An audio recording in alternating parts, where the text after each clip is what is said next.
Hello दोस्तों, free online teaching में आप सभी का स्वागत है। तो आज हम इस वीडियो में कक्षा 12वीं विषय रसायन विज्ञान प्रथम मूल्यांकन प्रपत्र पेपर हल सहित सॉल्यूशन देखने वाले हैं। इसके पहले वाले वीडियो में हमने आपको कक्षा 12वीं विषय हिंदी, इंग्लिश और फिजिक्स का प्रथम मूल्यांकन प्रपत्र पेपर हल सहित सॉल्यूशन उपलब्ध करा दिया है।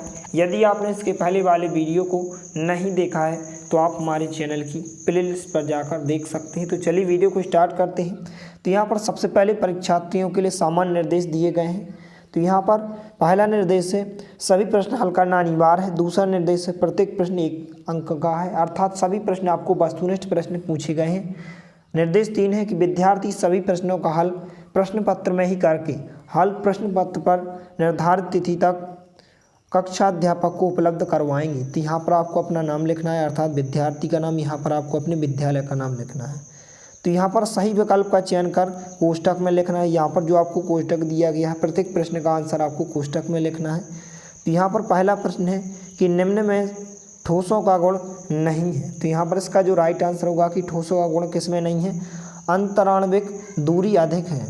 इसके बाद जो अगला प्रश्न है प्रश्न क्रमांक 2 अक्रिय अक्रिस्टलीय ठोस हैं। तो जो अक्रिस्टलीय ठोस होते हैं इसका जो करेक्ट आंसर होगा यहाँ पर 12 नंबर का ऑप्शन करेक्ट आंसर होगा। कांच कैसा है, एक अक्रिस्टलीय ठोस है। इसके बाद जो अगला प्रश्न है प्रश्न क्रमांक 23 विषम देशिक प्रकृति के ठोस होते हैं।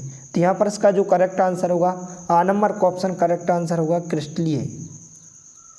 इसके बाद जो अगला प्रश्न है प्रश्न क्रमांक 4 सहसंयोजक अथवा नेटवर्क ठोस का उदाहरण है। तो यहाँ पर इसका जो करेक्ट आंसर होगा आ नंबर का ऑप्शन करेक्ट आंसर होगा हीरा।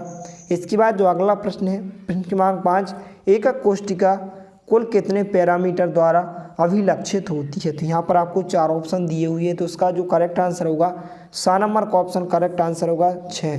इसके बाद जो अगला प्रश्न है प्रश्न क्रमांक 6 क्रिस्टलीय ठोस का उदाहरण। तो यहाँ पर आपको 4 ऑप्शन दिए हुए हैं। तो इसका जो करेक्ट आंसर होगा दा नंबर का ऑप्शन करेक्ट आंसर हो जाएगा AIN।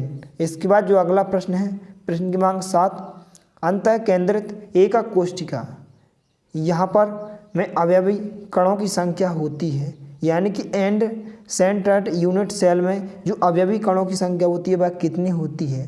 तो यहाँ पर इसका जो करेक्ट आंसर होगा 12 नंबर का ऑप्शन करेक्ट आंसर होगा 2। इसके बाद जो अगला प्रश्न है प्रश्न क्रमांक 8 एक विमीय निविड संकुलन व्यवस्था में उप संयोजन संख्या होती है। तो यहाँ पर आपको 4 ऑप्शन दिए हुए हैं। तो इसका जो करेक्ट आंसर होगा आ नंबर का ऑप्शन आपका करेक्ट आंसर हो जाएगा। इसके बाद जो अगला प्रश्न है प्रश्न क्रमांक 9 हाइड्रोजन आबंधित आणविक ठोस का उदाहरण है। तो यहाँ पर आपको 4 ऑप्शन दिए हुए हैं। तो इसका जो करेक्ट आंसर होगा 12 नंबर का ऑप्शन करेक्ट आंसर होगा H2O। इसके बाद जो अगला प्रश्न है प्रश्न क्रमांक 11 किसी ठोस पदार्थ के क्रिस्टल में कितने प्रकार के त्रिविमीय जालकों का निर्माण संभव है। यहाँ पर आपको 4 ऑप्शन दिए हुए हैं। तो इसका जो करेक्ट आंसर होगा 12 नंबर का ऑप्शन करेक्ट आंसर होगा 14। इसके बाद जो अगला प्रश्न है प्रश्न क्रमांक 11 निम्न ताप पर हाइड्रोजन किस प्रकार का आणविक ठोस है। यहाँ पर आपको 4 ऑप्शन दिए हुए हैं। तो इसका जो करेक्ट आंसर होगा आ नंबर का ऑप्शन करेक्ट आंसर होगा अध्रुवी। इसके बाद जो अगला प्रश्न है प्रश्न क्रमांक 12 फलक केंद्रित एकक कोष्टिका FCC में अवयवी कणों की संख्या होती है। तो यहाँ पर आपको 4 ऑप्शन दिए हुए हैं। तो इसका जो करेक्ट आंसर होगा सा नंबर का ऑप्शन 4। इसके बाद जो अगला प्रश्न है प्रश्न क्रमांक 13 घनीय निविड संकुलन CCP संरचना की संतुलन दक्षता होती है। तो यहाँ पर आपको 4 ऑप्शन दिए हुए हैं। तो इसका जो करेक्ट आंसर होगा 12 नंबर का ऑप्शन करेक्ट आंसर हो जाएगा 74%।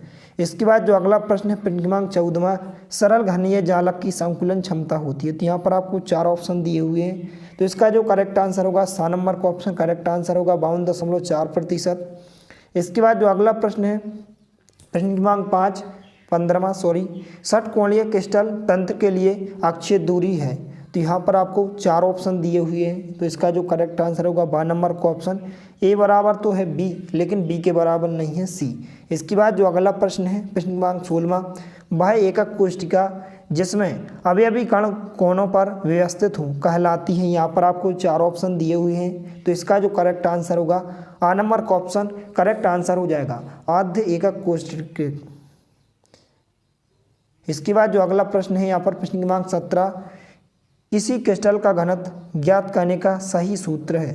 तो यहाँ पर आपको 4 ऑप्शन दिए हुए हैं, तो इसका जो करेक्ट आंसर होगा 12 नंबर का ऑप्शन करेक्ट आंसर हो जाएगा। इसके बाद जो अगला प्रश्न है, प्रश्न क्रमांक 18, अंतः केंद्र घनी है, बीसीसी संतुलन संरचना में रिक्त स्थान की प्रतिशतता है। तो यहाँ पर आपको 4 ऑप्शन दिए हुए हैं, तो इसका जो करेक्ट आंसर होगा आ नंबर का ऑप्शन 32%। इसके बाद जो अगला प्रश्न है, प्रश्न क्रमांक 19वां, द्विविमीय वर्ग निमित्त संकुलन में उपसंयोजन संख्या होती है। तो यहाँ पर इसका जो करेक्ट आंसर हो जाएगा 7 नंबर का ऑप्शन करेक्ट आंसर होगा 4। इसके बाद जो अगला प्रश्न है, लास्ट प्रश्न, प्रश्न क्रमांक 20, विद्युत का सुचालक है। तो जो विद्युत का सुचालक होता है वह क्या होता है? ग्रेफाइट होता है। तो इस प्रकार से आपके सभी प्रश्नों के आंसर हो जाएंगे। यदि वीडियो पसंद आए तो प्लीज़ लाइक कीजिए, दोस्तों के साथ शेयर कीजिए, और यदि आपने हमारे चैनल को सब्सक्राइब नहीं किया है तो प्लीज़ सब्सक्राइब कीजिए। धन्यवाद।